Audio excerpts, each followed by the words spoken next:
Welcome back for another video on decarbonising Scope 3 emission or value chain emissions. If your company develops products, how can you leverage your value chain to reduce Scope 3 emissions? Materials will be becoming more scarcer. It is critical they are designed for material recovery.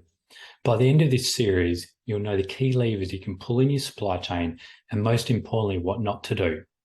I'm Ashley Olsen, the founder of Evolveable Consulting. We provide sustainability and circular solutions to companies around the world. And if you're looking for strategies to understand and influence your value chain emissions, you'll love this series, so keep watching. So product design is a topic of the day.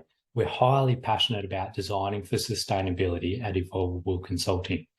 We find as companies begin to understand their value chain emissions and emission hotspots, they want to look for opportunities to take more control of their value chain. Over 80% of environmental impacts are locked in during the design stage of a product or project. Remember also that typically 80% of your emissions sit in your value chain. By considering the life cycle of a product or project during the concept phase, you can design out significant long-term environmental and social impacts. This is where the circular economy principles are applied.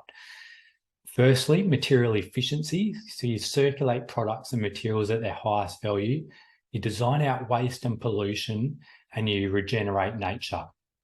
These principles provide a framework to tackle not only climate change, but other global challenges of biodiversity loss, waste, and pollution.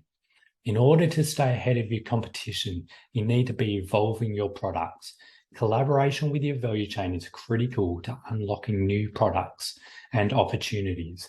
If you think you can't do it, think again. Apple have a mantra, designing to leave the world better than we found it. All companies should adopt this. Apple realized their dependency on finite resources for the materials that make up a phone was not sustainable in the long term.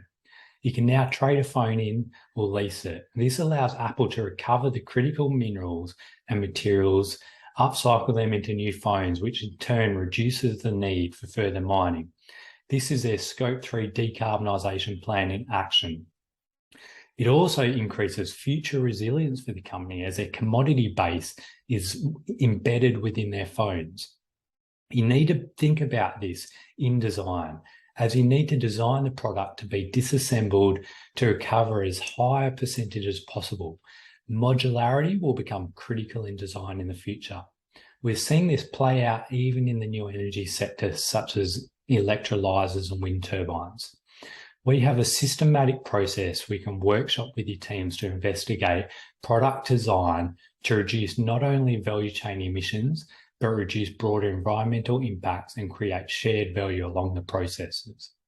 So that wraps up today's video. 3 key takeaways are: consider the life cycle of your entire project or product so you understand the environmental impact and embedded carbon emissions. Look beyond carbon emissions only to other environmental issues, and consider disassembly of your product as part of design to enable a higher portion of material recovery. If you like this video, make sure to follow us on LinkedIn right now so you don't miss the future parts of this series.